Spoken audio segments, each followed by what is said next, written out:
Anasema al-Imamu Malik ibn Anas rahimahullahu ta'ala, imamu dar al-hijra,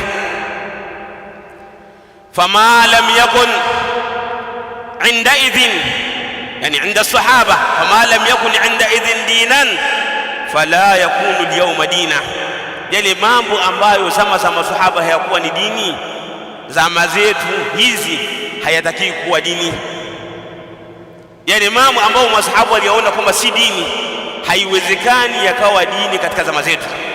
Kwa hiyo na sisi lazima zile ibada walizozifanya, yale mambo ambayo masahaba waliona kwamba ndio dini, na sisi ndiyo mambo ambayo tunatakiwa tuyaone kuwa ni dini.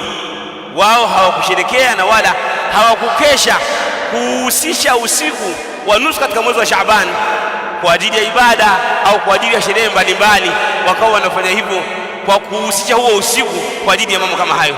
Na sisi tufanye kama walivyofanya as-salaf as-salih.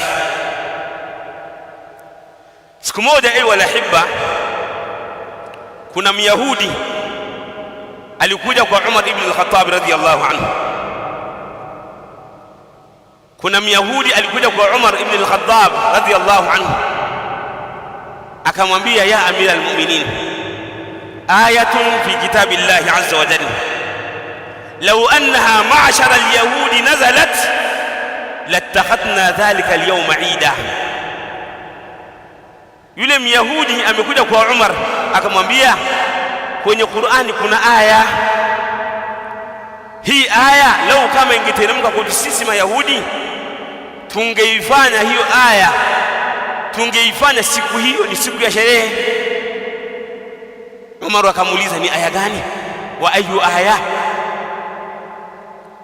Yule Myahudi akasema, al-yawma akmaltu lakum dinakum wa atmamtu alaykum ni'mati wa raditu lakum al-islam dina. Hii aya hii leo hii nimekukamilishieni dini yangu na nimekutimizieni neema yangu kwenu nyinyi. Wa raditu lakum al-islam dina, na nimekuridhieni kwamba Uislamu wenu ndio dini sahihi.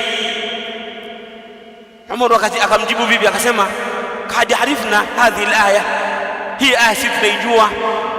Imeteremka wapi? Imeteremka tarehe ngapi? Imeteremka tarehe 10, imeteremka tarehe 9 katika mwezi wa Dhulhijja, katika siku ya Arafa mwaka wa 10, tarehe 9 siku ya Arafa katika mwezi wa Dhulhijja mwaka wa 10. Mtume akaisoma tukajua ni siku gani. Takdiri yake ni nini?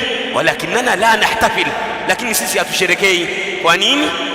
Lianna al-eida inda al-muslimin, kwa sababu sherehe kwa Waislamu zimekuja kwa mujibu wa sheria, kama idi zao na sherehe zao ni Eid al-Fitri na ni Eid al-Adha.